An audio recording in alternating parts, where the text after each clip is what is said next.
So that's basically it for today. Just have some Yamabond. It's like not really a thick adhesive or anything. Very thin layer to keep the entire seam on here and make sure these don't pop off. Because I will have to snake it down in here. Even if you have the A-frame, you have to kind of angle it over the variators up there. So you want to make sure this gasket and these here don't pop off while you're installing that. It's a little trick that Dan here at NG Supercars taught me. Usually I never have to do that. Most, Toyotas, Kias, Subarus, all that stuff.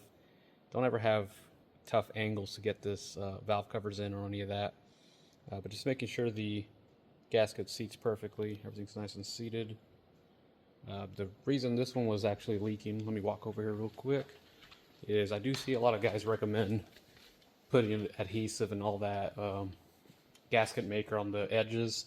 But this is why it was failing, because of how thick of an adhesive they place on just a few corners, like here, there, so it didn't allow it to seat correctly.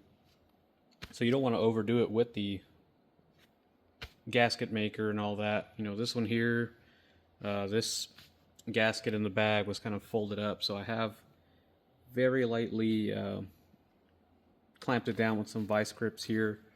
This way it can just stay here and kind of form to its new shape.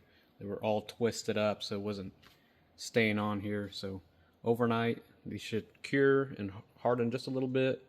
It'll prevent from the gaskets popping off while putting them in, and making sure everything's lined up. But overall, this was not a bad, not too difficult of a job. Just first time doing it with the A-frame out. Last one I did was standing in here, no trans, no air box, intake was off. The oil reservoir here was up on the way. So I had a ton of room to get down here and do all that. Fuel rails were also removed. But overall, this wasn't all that difficult a job.